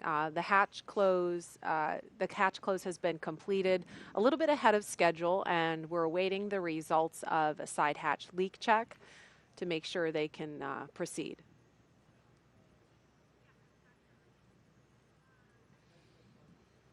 I'd love to know what the winner gets in this rock, paper, scissors game that we see. This will be probably a question, the first opportunity they have to answer questions after this. See, I just happen to be looking at the crew's schedule on board right now, and my memory of those days being on board waiting for a crew to come up to see you. It's a lot of anticipation because they're coming to see you, and so I'm just thinking about Mike and Shannon and Victor and Soichi, Mark on board, at least in the U.S. segment, to be anticipating this. And they just got their day started, and I see a lot of flexible activities, and so they're probably getting updates from Mission Control right now. We have time to take a couple of questions for social media while this hatch leak check is in progress, if we could pull one of those up. Does food taste the same in space? Tracy, you're the only one here that can answer that. I think that one's for me. I would say that food probably tastes the same. It's your taste buds detecting it that go through a little alteration. For me, spicy foods took on a different flavor. Every astronaut's different, so you'll get a different answer depending on who you ask. But shrimp cocktail, loved it on the ground, could not tolerate it in orbit. But it's very interesting. Yeah, it was. It was disappointing too because I really liked it, and I packed a lot for that flight. Bummer. Yeah. Next question. Are the big touch screens that the astronauts are looking at just for looking up data and docking on the International Space Station, or could the astronauts do something different with them, like open the side hatch or separate the trunk or fire the Draco thrusters manually? Kate. Yeah, that's a great question. The screens are primarily used for monitoring, especially in the final approach to the station, everyone can actually see which thrusters are thrusting when, as Dragon is slowing itself down and steering and basically positioning itself to dock with the International Space Station. But for the actions that are like that were mentioned in the question, there are actually a number of hardwired buttons located below the screens there. They're a little difficult to see, so there are some commanding buttons that are located there that would be used in the event of an emergency. I'm not quite sure what each and every button is, but there are also actually a couple of buttons located on the left armrest. You might be able to see it there just under Commander Shane Kimbrough's left arm.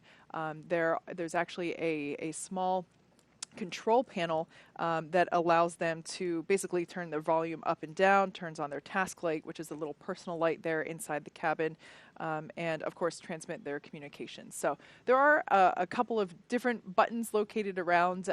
The ones used most often are certainly there on the side of their arm. Next question from social media. Why did the other Crew Dragon capsule have to undock and redock on a different space station port? What prevents Crew 2 simply from docking at that other port to avoid all the repositioning? So that's a great question, and I'm going to try to explain it in a simple way. So the shorter answer is the Crew Dragon Resilience could dock to either the forward port or the zenith port. They're going to be docking to the forward port. That is where the Crew Dragon Resilience, excuse me, I misspoke. The Crew Dragon Endeavor is what's on the pad, and they can dock to either the forward port or the zenith port. The Crew Dragon Resilience, which is already on station, relocated from the forward port to the zenith port earlier this month, and that actually had more to do with the Cargo Dragon flight that's coming up this summer. The preferred port for Cargo Dragon is the zenith port, so that keeps the zenith port open for the Cargo Dragon when Resilience departs to come home in just a few days. So it's a little bit of musical chairs, a little bit of just rearranging parking spots on the International Space Station because it's pretty hopping up there. What a great problem to have, though. Too many dragons. We got to move things around. One thing that we did learn that came out of that activity, so in order to perform that port relocation. Side hatch leak check complete and access panel install has started. Okay, great information there. Sounds like that. Copy, thanks. That leak check was successful, and now they're going to install the final plate there on the side hatch. So this is essentially the last buttoning, the last Dragon SpaceX, we're commencing health check for the launch escape system. Expect a momentary flight computer change, followed by transition back to pad hatch closed. Copy, thanks for the heads up. As I was saying, this is the last physical buttoning up of the Dragon capsule. Basically the last bit of crossing the I's or dotting the I's and crossing the T's that the vehicle itself will undergo prior to liftoff. And we can see the team working to finish uninstalling the hardware there that was utilized for that leak check. And so we've got a little over an hour now until the pad team wraps up its final checks and clears the white room. That's when the action will really pick up with the retraction of the crew access arm, the arming of the launch escape system, and propellant loading on the Falcon 9 rocket. So we'll keep a live view of the crew here as they're sitting tight for the next hour or so and provide you with some more context about this mission. Now let's head over to Houston for a closer look at what the crew will be doing once they reach their destination. Courtney? Thanks, Marie. Once Crew Dragon arrives at the International Space Station, they'll be welcomed by their Expedition 65 crewmates. We're doing something called a direct handover, which just means a new crew of astronauts arrives at the station before another crew departs. It will only last a few days, but we'll have 11 people on board the station. The record for the most astronauts aboard the station was set several times during the Space Shuttle program when we had as many as 13 for short periods of time. One question we've heard a lot is, where are all of these astronauts going to sleep? The space station has 7 permanent spots for astronauts to sleep, known as crew quarters. When we have more people sleeping On the station, then locations for a short period of time. Dragon The crew SpaceX works with flight controllers on the ground to stake out temporary camp-out locations in different modules. We can also have a crew member sleep inside each Dragon capsule, as Crew 1 Commander Mike Hopkins did for his stay on the station. This mission will also continue keeping the long-duration crew size on station at 7 on the U.S. side. We'll have 5 astronauts to conduct research. Just the jump from 3 to 4 astronauts takes our average of 30 to 40 hours of science work a week on station, all the way up to 80 to 100 hours, effectively doubling our amount of time dedicated to research. Great words on the With weather 5 and the aboard vehicle. during Thank Crew you. 2's mission, that number will reach even higher. As the station And Dragon, is first confirm and when ready foremost a for laboratory. comm checks with Falcon 9 operators. Ready for The crew will comm jump checks with right into Falcon 9 conducting operators. experiments.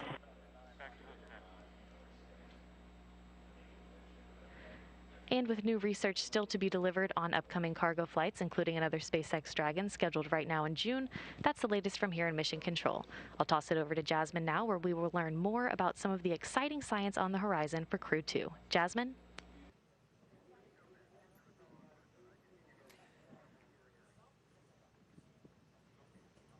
All right, we are actually at the Kennedy host desk at the Kennedy press site. We are currently at T-minus 1 hour and 53 Dragon minutes. GNC on countdown 1, comm check.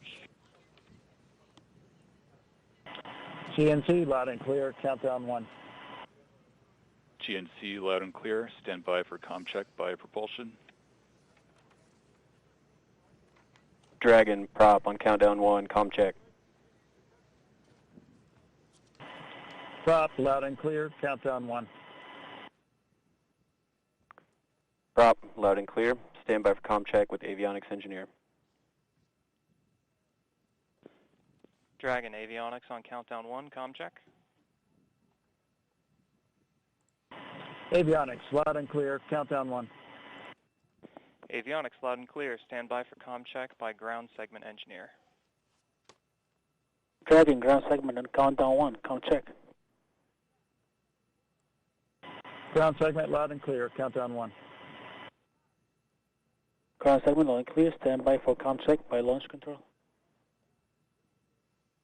Dragon launch control on countdown 1, comm check.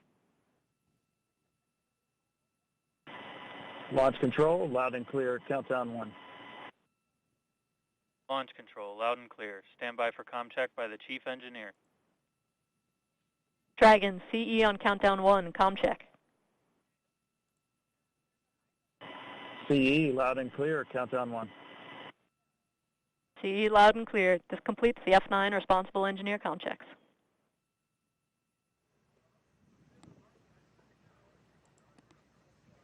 All right, so we just heard comm checks from the Falcon 9 team and the Crew Dragon Endeavour crew sitting inside the capsule. That was the voice of Chief Engineer Emma France that we last heard, and everything sounded great. We are going to go over now to Jasmine at the OSB-2 viewing location with another special guest. Jasmine? Thanks, Marie. One of the ongoing experiments on the space station is growing plants in space. Here to talk to us more about it is Joya Massa, project scientist from right here at Kennedy Space Center. Thanks so much for being here, Joya. Oh, my pleasure, Jasmine. Thank you, absolutely. So let's get right into it. Why are we growing plants in space?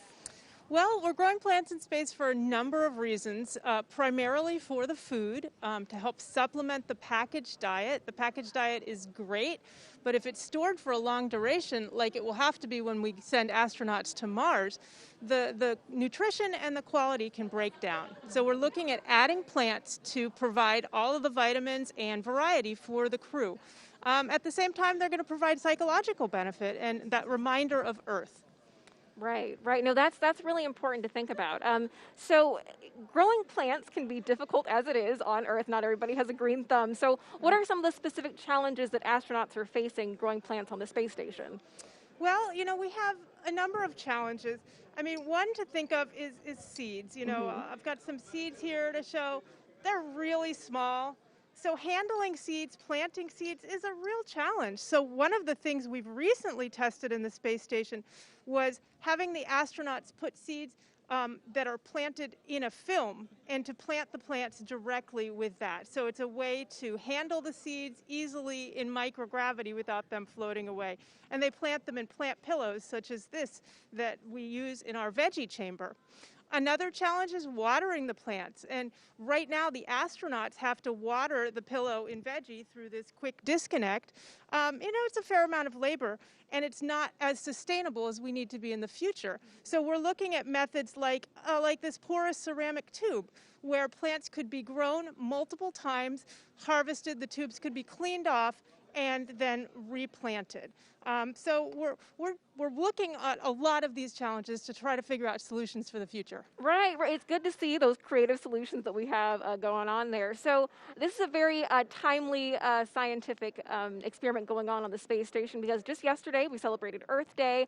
Can you talk to us about how some of the science that we're doing on the space station is helping us here on our home planet of Earth? Certainly. There's a lot of parallels between the agriculture that we do on Earth and the agriculture that we need to do in space. And we're learning a lot that may apply to growing plants on Earth, especially in controlled environments. How to grow plants indoors. So there's a lot of work on vertical farming in cities to grow fresh produce. A lot of the lessons that we're learning for how to care for the plants translate directly to that environment. And we also learn a lot from the research community on Earth working in that area. And even other aspects such as choosing the right plants to grow in these environments. We do work on that here to identify good candidates that have the vitamins that people need, that have very good food safety, and those would also translate well to Earth. Also, the work on LED lighting for crops. That was something that NASA started originally, and now it's being done all over the planet. Right. And I'm glad that you mentioned choosing the right plant. I know that part of your scientific research is also education-based. With something called Growing Beyond Earth, you worked with students in hundreds of classrooms, across the country to help choose a crop that Mike Hopkins grew on the space station. And is there anything that you want to tell to those students, about the future of plant science? Well, that citizen science education program that we run it's run by Fairchild Tropical Botanic Garden in Miami, and we collaborate with them on this. It's been wonderful because we have over 250 middle schools and high schools around the country helping us to do the research that we need. We have a pretty small group here at Kennedy Space Center, and so we need this army of young researchers helping us to decide which plants to grow in the future. So I just really want to thank those students for all their hard work on this, encourage others who are interested in potentially getting involved in this program to look at citizen science on science.nasa.gov to learn more about the program, and to encourage people to grow plants at home, just because you learn so much when you're doing this type of research. Right, absolutely. There's a lot that our future space gardeners have to look forward to. Joy Amasa, project scientist, thank you so much for being here with us today. Our astronauts are doing a lot more than gardening on the space station, so we're going to take a closer look at this life-changing science and get a message from the last person to command a Crew Dragon into orbit. And a member of Expedition 64. Additionally, I have the honor of commanding Crew Dragon Resilience, which brought us here last fall. Since that time, my crewmates and I have been busy working on experiments and performing spacewalks to maintain this spectacular orbiting laboratory. It has been a privilege of a lifetime for the past 6 months as we continue to pave the way for exciting new exploration that will lead to American footprints on the moon once again in the near future. Victor, Shannon, Suichi, and I are getting ready to come home soon. But first, we're looking forward to welcoming the next SpaceX Dragon crew. Shane, Megan, Thomas, Aki, you are about to experience one of the most exciting rides of your lives and a very memorable 24 hours to document with ISS. We've loved our time here, but we're ready to pass the baton to you for the next commercial crew mission on Dragon. Godspeed. All right, that was Colonel Mike Hopkins, commander of Crew Dragon Resilience. He's been up on the International Space Station since November of last year. He's had a chance to look down at the Earth and watch it breathe. Now, what does that mean? Well, luckily, we have a climate scientist here from NASA's Jet Propulsion Laboratory to tell us everything about it, Dr. Anne-Marie Eldering. Thank you so much for joining us. Hey, thanks for having me here. So, yeah, what do we mean by watching the Earth breathe? So, carbon dioxide in our Earth's atmosphere, you probably know it's going up as we burn coal, oil, gas. but it has this big seasonal cycle. So plants are really important for carbon dioxide. When they spring, they take it out of the atmosphere. And there's so many plants in the land of the Northern Hemisphere. Northern spring reduces the carbon dioxide in the atmosphere. In the fall and the winter, those leaves are falling off, decomposing. It goes back in and out of carbon dioxide from plant activity every year. All right, so why is the International Space Station a good place to monitor all of that? The International Space Station was actually really well designed for us to do science on it. And two features we love. One is the way it orbits around the Earth, it passes overhead at different times of day. For like LA, you'll see it change during the week. And that's really interesting with plants and these other things that respond to sunlight. You want to see them at different times of day. You can sort of learn about that part of the change. So the OCO3, Orbit Carbon Observatory 3, has been up on the International Space Station since 2019. It launched on SpaceX Dragon. What have you seen so far? What sorts of data have you seen coming in? We've been really having a great time making measurements. I brought my little plastic model of what we have loaded up there. And one of the things on the bottom, it has this pointing system, and we can look everywhere very quickly. So I brought a graphic along that's a measurement over Los Angeles. We looked at carbon dioxide. In just 2 minutes, we mapped the city, and you can see how there's extra carbon dioxide over the heart of LA as compared to the outer reaches. So we can start to see city scale variation in carbon dioxide and learn more about our own human emissions than we've ever seen before. Now, that's some great data, right? But this is not the only remote sensing tool that's on the International Space Station. What else is up there? It's like a party up there. We've got, especially when you're thinking about plants, we have a neighbor called Jedi. It's looking at how much plant material is there. There's another neighbor called EcoStress. It says what happens to plants when they're hot and dried out. And then this other instrument from the German Space Agency, DESIS, that's figuring out what types of plants are in different places. So when you get all those measurements from the ISS, same time, same place, really powerful for science. All right, Anne-Marie Eldering, thank you so much for joining us. Really Project scientist for Orbiting Carbon Observatory 3. We have a lot more of climate science information that you can find on our website. That's nasa.gov/Earth Day. Now let's get back to the action with Crew 2 with John Innsbrucker here at SpaceX headquarters in Hawthorne, California. John? That's right, Gary, just upstairs from where you are down on the floor. We're coming up on just over 100 minutes before launch. The Falcon 9 launch team began their final activities at T-minus 2 hours. Now, the launch engineers are located in Firing Room 4 in the NASA Launch Control Center on Kennedy Space Center. They've got a view through their large windows of Pad 39A, located just 5 kilometers east of where they're sitting. Now, the Falcon 9 team is loading helium and nitrogen gas into storage bottles on the launch vehicle. Radio frequency checkouts have also been completed, and a final review of launch vehicle testing performed earlier today is underway. Now, the SpaceX chief engineer will check with the team at T-minus 80 minutes to verify we are good to continue the countdown. Now, the next major activity is going to be flowing a small amount of fuel onto the first stage to prime the Merlin 1D engines for ignition. The team is also monitoring fuel and liquid oxygen loading preparations. We're ensuring that the propellants in the ground tanks are correctly chilled prior to loading onto the Falcon at T-minus 35 minutes. Now the view you've got here, the Dragon capsule at the end of the crew access arm. Well, the crew's been busy this early morning.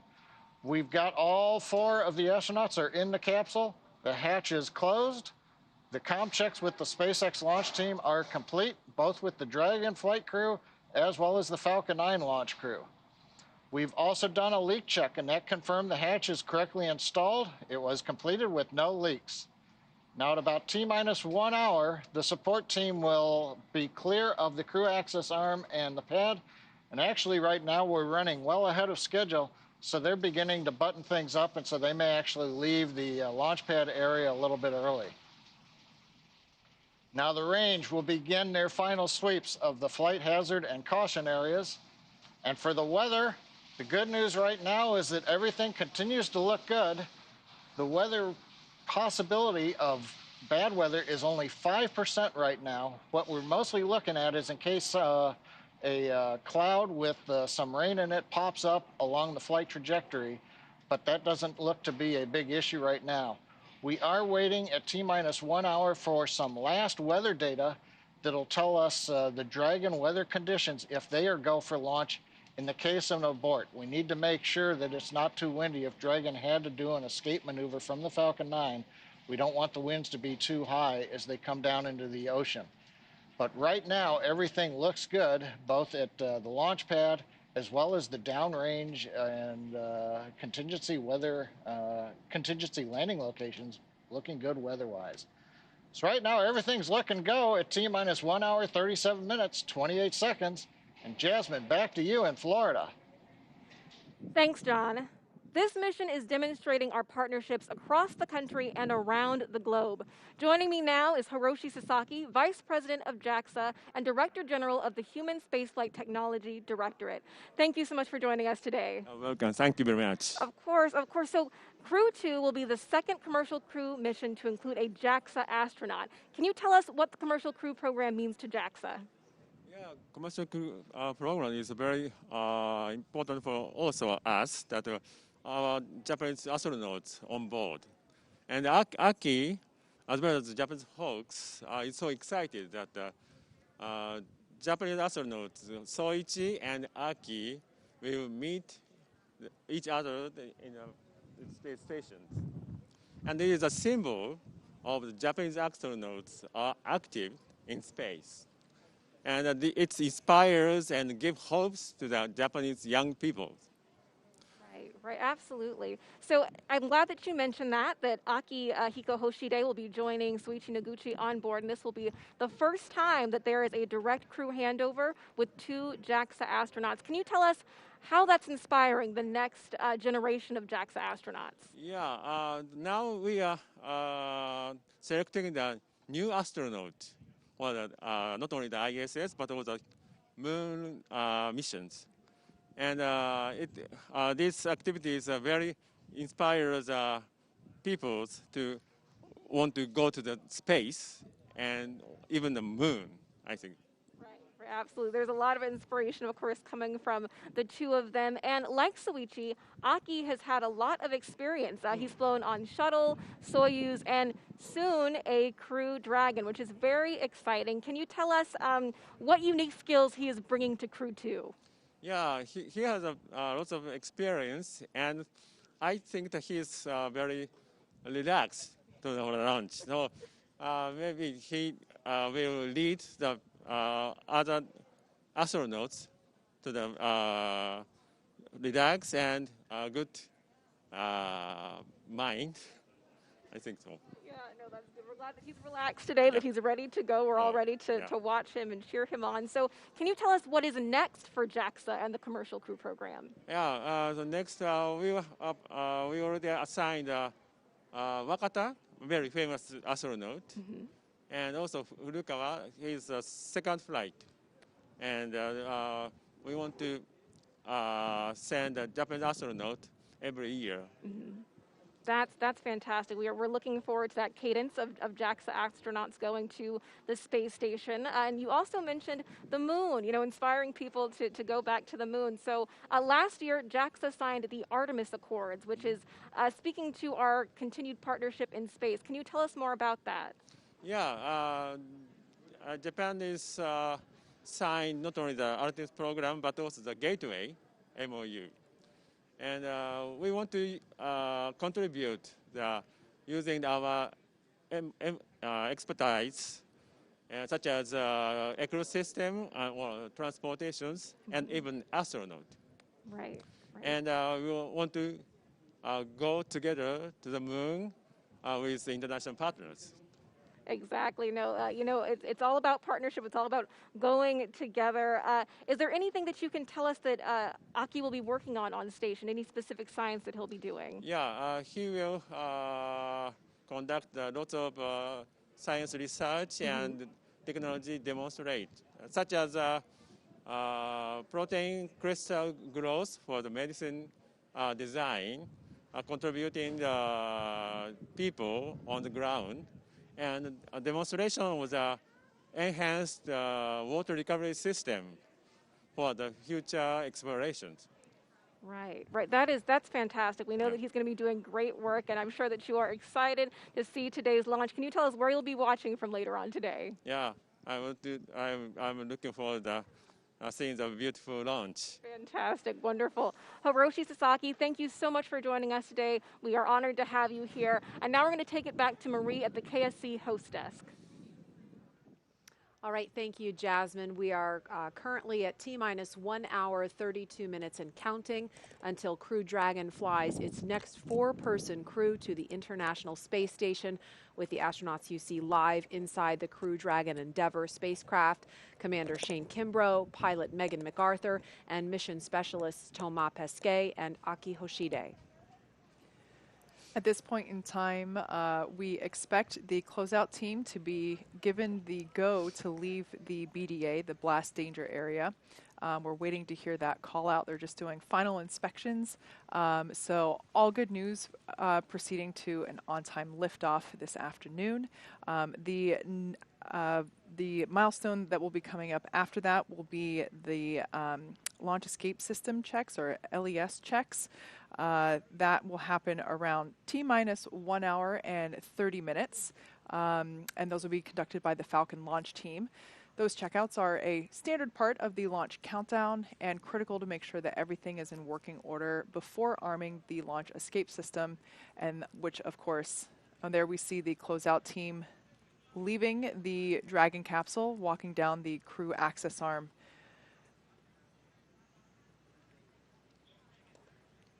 So the closeout team has begun Dragon their SpaceX departure. closeout team has departed the crew arm. Copy, thanks.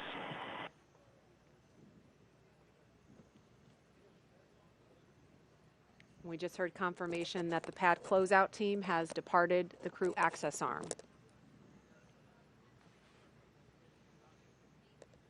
As I was saying, the milestone that will be coming up next is commencement of the launch escape system checks, and we're expecting that to begin any moment now. As I was saying, these are standard part of the launch countdown, critical to make sure that everything is in working order before we arm the launch escape system, which of course comes right before we step into propellant loading. And that launch escape system is what basically arms the Crew Dragon capsule to be able to propel itself off of the Falcon 9 rocket in the event of an emergency. And so that is a critical step that has to be taken before the arming of that system that happens just before fueling on the rocket begins at T-minus 35 minutes. Once again, seated in the seat that is closest to what we can actually see on the camera is Commander Shane Kimbrough. To his right is pilot Megan Mcarthur. To her right is Thomas Pesquet. And then seated underneath the camera, so unfortunately we can't see him, is Aki Hoshide. This crew has certainly been having a good time while they're sitting in their seats. There's not a whole lot for them to do at this particular time. We see some smiles there on our commander, so it sounds like everything is fun inside the capsule. Tracy, you mentioned earlier that this crew is just at, you know, the epitome of working together and just having these amazing personalities, and I can only imagine what it might be like to be, of course, no flies in Crew Dragon. That's foreign object debris, that's fun, but to be a fly on the wall and kind of peek in on these interactions, it must be so fascinating. Yeah, if I had to guess, even though we can't see Aki, we know he's smiling, right? He's the one probably making them all laugh. Yeah. Yeah, these guys have worked together. We've all worked together well before being assigned to crew together, and these four have intertwined in a number of ways. As you know, Shane and Thomas flew in space together on their expedition. Aki credits Megan with teaching him how to Capcom, and This is how you Capcom, Aki. And he told me that he gave me credit for giving him the opportunity to first make a Quindar, which is the ping that you hear when you have keyed the mic in mission control to space to ground or air to ground, or in this case, Dragon to ground. And I'll take it. You know, whatever contribution I made to his fabulous career, I'm very honored. But yeah, this crew is top-notch people at heart, as well as technically sound and brilliant in all that they've done. So I can only imagine them being concentrated together in a capsule. There's just too much goodness. The rest of us probably just wouldn't be able to fit in there. So it's great. And there's a look outside at the launch pad, looking at the crew access arm extended out, still connected at this point to the Crew Dragon Endeavour. That will retract from the capsule as we get closer to launch, around the T-minus 42-minute mark. So again, we've just been standing by to listen to the launch escape system health checks. We expected to hear that about T-minus 1 hour and 30 minutes, but we haven't heard it just yet. Let's take a social question while we're standing by for that. All right, how come some launches take longer to get to the space station than others? Tracy, do you want to take that one? Sure. It mainly, again, has to do with our orbital mechanics and, you know, the station, the capsule, when it launches, is constantly chasing the space station. But it has a lot to do with phasing, we call it, but that's really just the distance you are to the space station and how far below it you are, and you're catching up to it. And we call it a profile, but it's basically the path that the capsule takes to get to the station.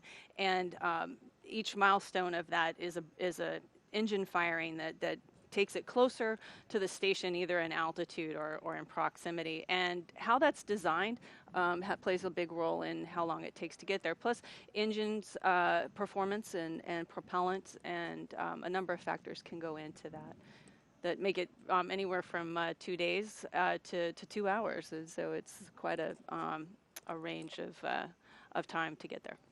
And it just so happens that this flight, after it lifts off at 5:49 at 2 seconds this morning, we expect they will be docking to the International Space Station in less than 24 hours, a little after 5 a.m. Eastern Time, Saturday morning. I think we have time for another social question. What improvement over Crew 1 does this mission have in terms of Crew Dragon itself? Also, will rendezvous with ISS be quicker this time or take the 27 hours like previous missions? I think we just answered the last part of that question, but Kate, do you want to take the first part? For sure. Yeah, we've definitely made a number of upgrades to Crew Dragon. Like I said before, this is a refurbished Dragon. This is the first time that we are utilizing a flight-proven Dragon on a crew mission. We installed some components on the Super Draco system, which is actually, if needed, which of course, never something we expect to use, but the launch escape system, as we mentioned before, is an important safety feature. And the components that we added to that propulsion system, it gives us over a 10% improvement on performance for a pad abort scenario, which in that case doubles, and in this situation, doubling is a good thing. It actually doubles our envelope for the wind limits at launch time. So when there are so many things going into consideration for a launch, like downrange weather, which is why we waved off from yesterday, to launch weather here specifically at the site, it's a great improvement to be able to have twice as much capability there in that range. We've also improved some inside things. We've taken, of course, feedback from our astronauts that have flown on board already and have taken their feedback and made some more efficiency or operational improvements to things even as simple as where certain personal items need to be packed inside Crew Dragon for retrieval while on orbit. And I think we have time for one more social question. Are the Crew 2 astronauts going to do any experiments that are related to Artemis missions? Yes, absolutely. In fact, many of the experiments on station are directly related to Artemis. There's a live shot of the moon that we're looking at, by the way, and that is where we're going with the Artemis mission. We are set on putting the first woman and the first person of color on the moon as part of the Artemis mission. And the experiments that the astronauts do on the space station help us learn about how life in microgravity affects the human body. And of course, that helps us develop the technologies that we need to keep astronauts healthy for those longer deep space missions that are required to go to the moon and eventually onto Mars. And one in particular that Aki has mentioned is working on recycling water in space and also ways to counteract bone and muscle loss from extended time in space. I mean, those are just a couple of examples, but there are so many more. Also wanted to let folks know that we actually we have completed the launch escape system health checks. We didn't acknowledge them because they happened so far ahead of schedule. We were expecting them at T-minus 1 hour and 30 minutes. They, in fact, happened more than 30 minutes ago. So just want to let folks know that we did have those already happen and they were successful. This is, of course, the third crew to fly to orbit in a commercial spacecraft. Of course, the first were astronauts Doug Hurley and Bob Behnken nearly a year ago, and the last crew that launched in November is still in orbit right now. They are getting ready to return to Earth on April 28th after they welcome the Crew 2 astronauts aboard the space station. Here's a look at some of the extraordinary and record-setting accomplishments of the Crew 1 team to date.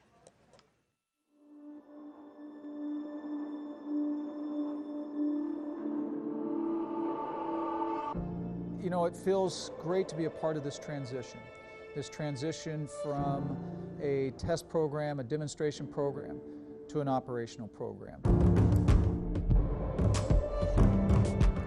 After NASA certified Crew Dragon, Crew 1 is the first mission to the International Space Station. I feel very honored to be a part of this great mission. Dragon, SPACEX, go for launch. When we're sitting on the launch pad, I think what's going to be going through my mind is I want to be in the moment and enjoy the experience. There is just an electricity in the air as that countdown is happening. The engines light and liftoff occurs. 3, 2, 1. Ignition. Liftoff. Vehicles pitching downrange. Falcon 9 is supersonic. Stage separation confirmed. Dragon separation confirmed.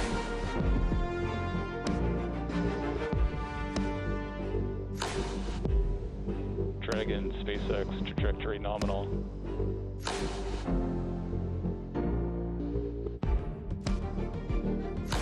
It's really hard to explain living and working in zero-G. It's fascinating how normal it becomes so quickly. It just feels like you've done it your whole life.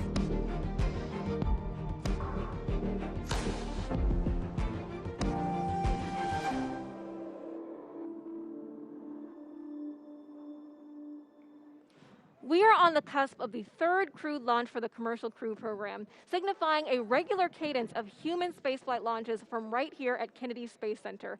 Joining me now is Center Director Bob Cabana. Thank you so much for being here today with us. Absolutely, my pleasure, Jasmine. What an awesome morning. Right. We're up before the sun. Yep. Yeah, we are so glad to have you here. What's your reaction to this return to regular human spaceflight launches? All I can say is it's about time. It was so great last May when Bob and Doug launched for the first time in 9 years humans to space on a U.S. rocket from U.S. soil here at the Kennedy Space Center. Then to get Crew 1 up there last November. And now this is really cool because Megan's flying in the same capsule that Bob, her husband, went to space in last May. I mean, it's awesome to have this